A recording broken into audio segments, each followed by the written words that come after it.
What's up guys, Nick here for another Cinema 4D tutorial, and don't know what that is. Anyways, so pretty much what this tutorial is going to be is, I was inspired by a video I was watching earlier. It was a speed art called White City, and I'll post the link in the description below, but essentially it was a guy in Cinema 4D and he modeled an entire city.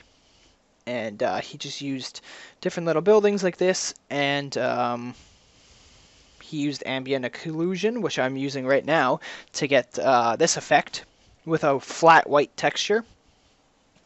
And I'll pretty much just go over how you guys can create random little buildings and personalize everything right inside Cinema 4D. It's super simple.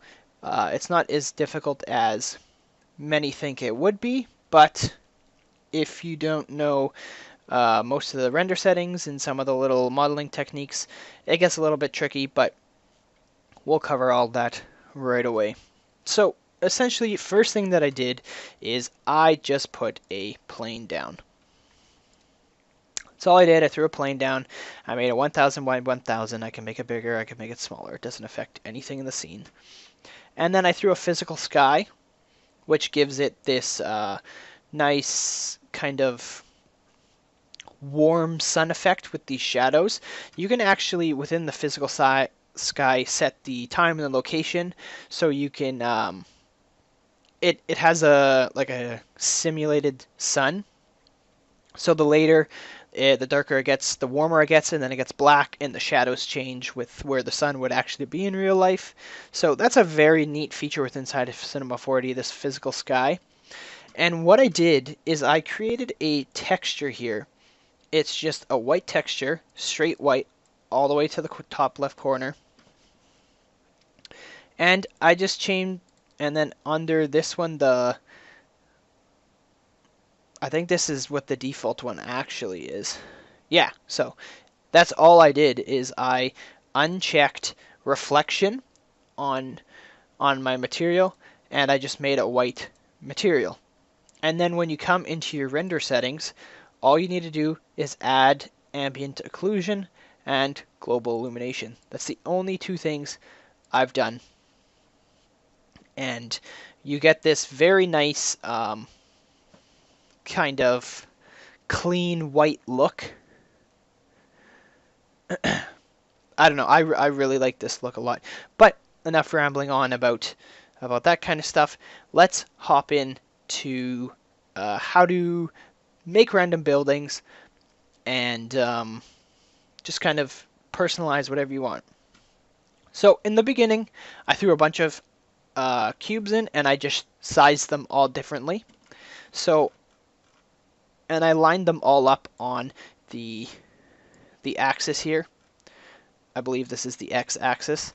So I lined them all up there, just so they're kind of none's pushing further than the other. They're all on the same plane. And once you get the multiple cube sizes, I just have some cubes here, let's go ahead and choose this one on the far left here. So I'm going to go ahead and zoom out. I'm going to move over to this cube here. Before anything, on my camera object, since I always forget to unclick my camera object before I start moving around, I can't move this camera around because I just threw a protection tag on it, because I have a terrible habit of just going in the camera to see what my scene looks like and then scrolling in and completely losing where my camera was supposed to be. So I just threw a protection tag on that, and it stops your camera from moving. So we have this cube here. It's sized differently from all the others, and the first thing that I'm going to do is I'm just going to hit this button, and I'm going to make it editable. Now we got this little, it's a polygon right here instead of the cube. And we're just going to switch to polygon mode. So now I have free range of whatever I want to do to this little cube. So let's start by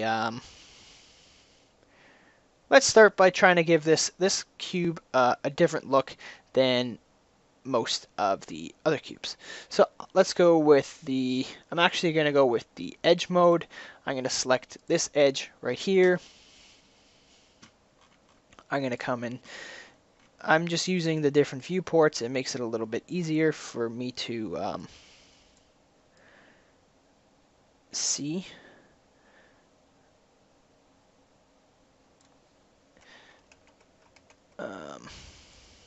Oop, that's not what I wanted.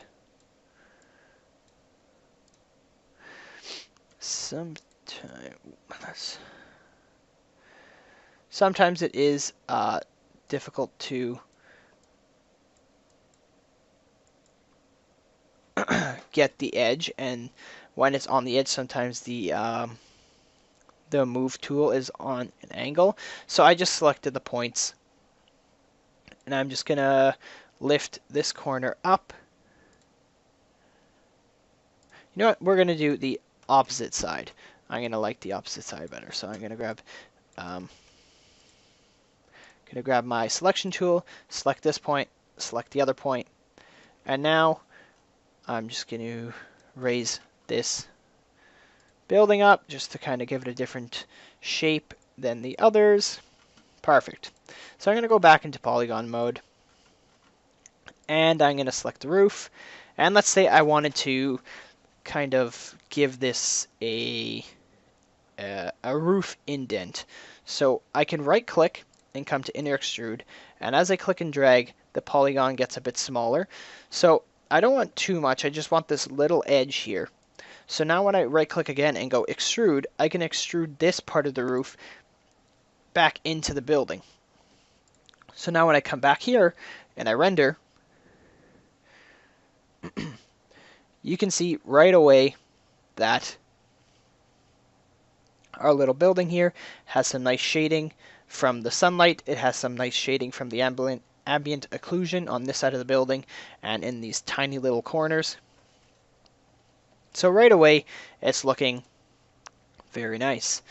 And then you can go we can go ahead and work on this side of the building. So we'll grab this side of the building, and there's a couple quick things that you can do. You can either right click and go, I don't know what that, but you can right click and go subdivide, and it subdivides these into different squares. It's a little bit off because the roof is angled, but you can subdivide multiple times so that you can get some squares here. You can choose them for windows if you want. It'll be a little bit off. Sometimes it's kind of. I'm just gonna select these ones quickly, and sure, I'll leave. I don't want to go down too far because, and then you can bring these. You right click, go extrude, bring these. Oh, we forgot one right there. And you can just shift click to add polygons. So if we bring these back into the building, now when I render again, they're not perfectly aligned. Some closer to the bottom, the flatter they get, and closer to the top, more curved they get. But just for the tutorial, just to get the gist of it, see now we got these nice little indents on this. I actually used a cloner object and the bool modifier, which I covered in one of my earlier tutorials for these ones, which I can go ahead quickly actually and show you right now. So we'll just throw a cube in. They're massive compared to what the scale that we're modeling on here. I'm just going to make this cube 10 by 10 by 10, nice and small. Come out of our camera. I accidentally enabled some mode that like snaps cubes to different vertices and stuff. I actually think it was there we go, that button there. Yeah, that's better. So now that we have our cube, we kind of want to size this to what size we want our windows. Or if we do this, the full size of the front of the building.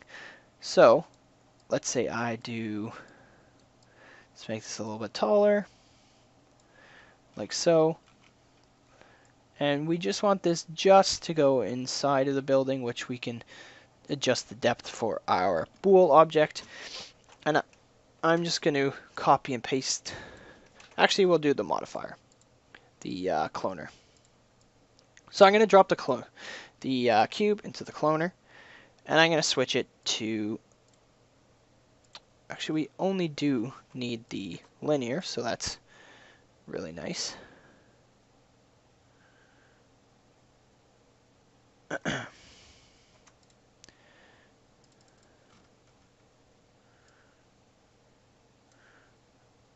Oh, I see what I did. I had accidentally copied one of my cubes, and then I dropped the other cube into this one, into the cloner, and this one should have disappeared, but it didn't, so it confused me. But we have our cloner right there. So I'm going to go ahead and I'm just going to switch that to here. We got our cloner on linear because we don't need a grid to go either way. And I'm just going to line this up so it is somewhat centered. In the end, you probably aren't going to need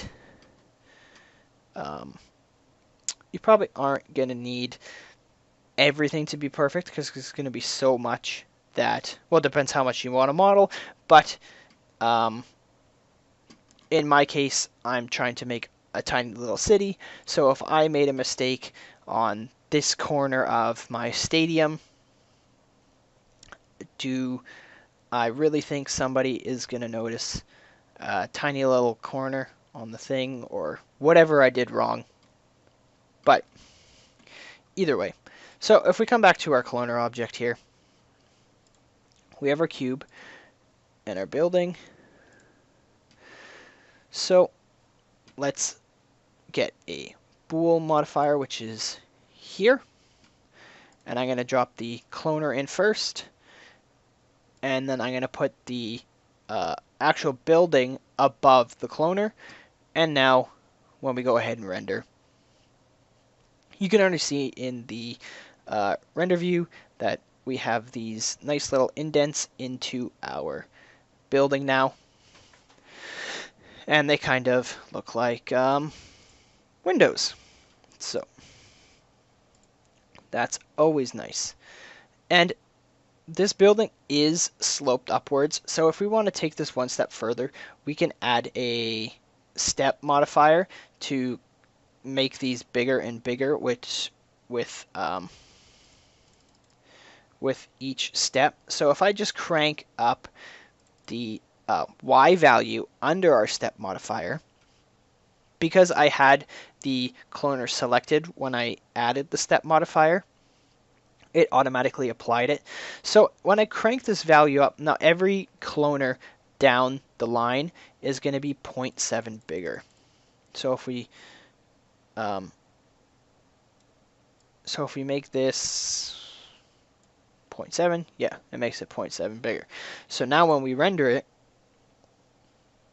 each one is stepped a little bit bigger, as you can see.